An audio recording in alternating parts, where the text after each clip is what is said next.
I'm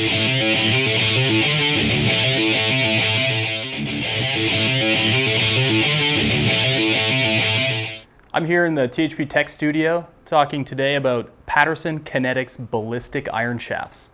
Now, I'm a big proponent of our partner Club Champion, and every time I go there I see the very unique profile of Paderson Kinetixx shafts on the wall. Always very intriguing to me.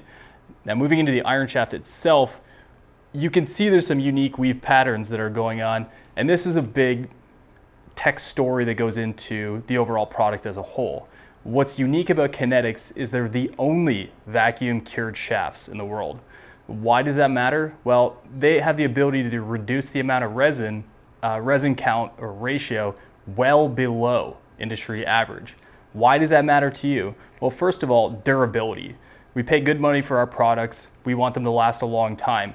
The Kinetixx Ballistic shafts will do that by extreme durability. The secondary value there is it improves potential for true to flex consistency. What that means is shaft to shaft, that performance will be aligned all the way through. Now, I think the best way to test a product and tell you about it is to hit it ourselves and see what actually is going on. So I'm going to switch over and hit some balls for you today with the 7-iron.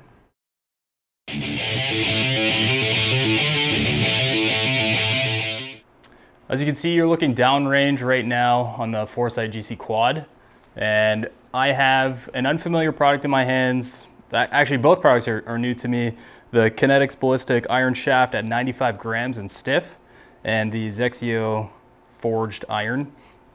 I'm a high spin guy traditionally.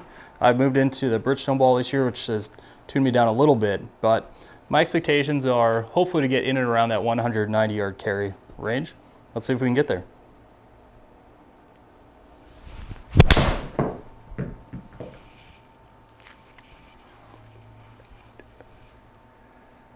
It looks like we've done it. Nearly hold it out. All right. Starting off well. As I'd mentioned, it is a stiff flex. My swing speed with a 6-iron is in and around 98 mile an hour. Maybe a little bit more if I get on it. What is exciting for me is at a peak height of 48 yards, I definitely want to land the ball soft, but I don't want the wind to play too much of a role.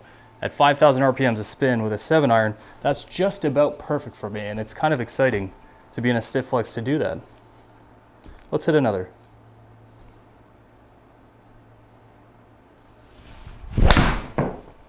Looks like I faded one. We'll see a little bit of a swing change here, or a spin change, sorry. Still covering pretty good numbers on total carry. Not a big loss on overall shape. Probably playing out as a greenside bunker here. That's okay. So we know I can hit one straight. We know I can hit one right. Let's see if I can turn one over a little bit. Again, working on a bit of a new profile for me, so.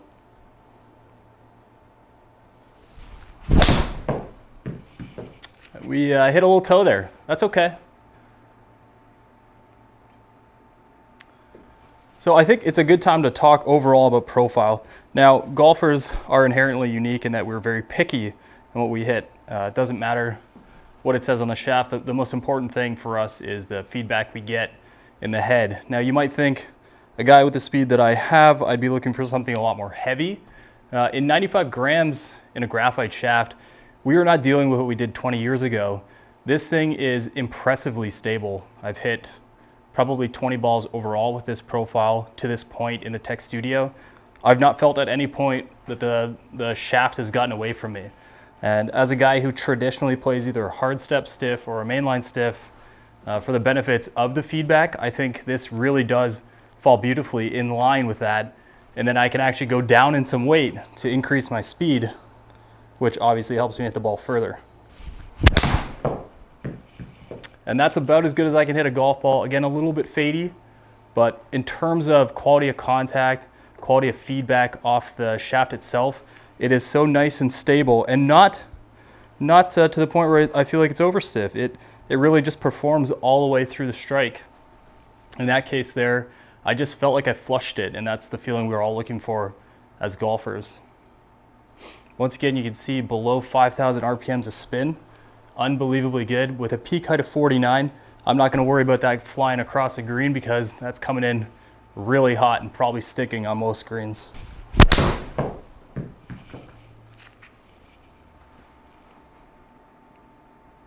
Not as good of a strike. Consistency across the board though, as I move a little bit towards the toe with an open face, really presents well for the Kinetixx Ballistic shaft. I didn't feel like the club bowed at all. I didn't feel like it shuddered. In many cases, when you have a shaft that doesn't quite suit you or your speed, you definitely get that feeling where it's disconnected. At no point here during these swings did I feel it at all.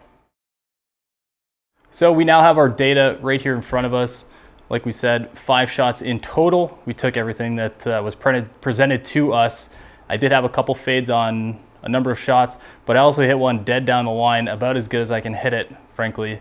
Looking at the launch angles from this 95-gram ballistic shaft from Kinetixx, we're averaging over 21 degrees of launch. Moving on to the peak height, I think is the next conversation. I'm really elevating nicely. With a 7-iron, that's typically my goal as a player, is to get it nice and high, landing as soft as we can. Spin numbers for me are very exciting. I've traditionally chased trying to reduce spin. In this case, I have a setup between that and the ball that I'm playing, which is the Bridgestone Tour B RX, that really aligns with that low spin profile that I'm looking for, so I can play in any weather. I'm not a low shot guy either. So finally, descent again, well over 50 degrees. That's very important to me. Landing like a pancake more than anything else. And then on total distance, 188 for a 7-iron is right in the realm of what I'm looking for. And in this case, it's all performance from there.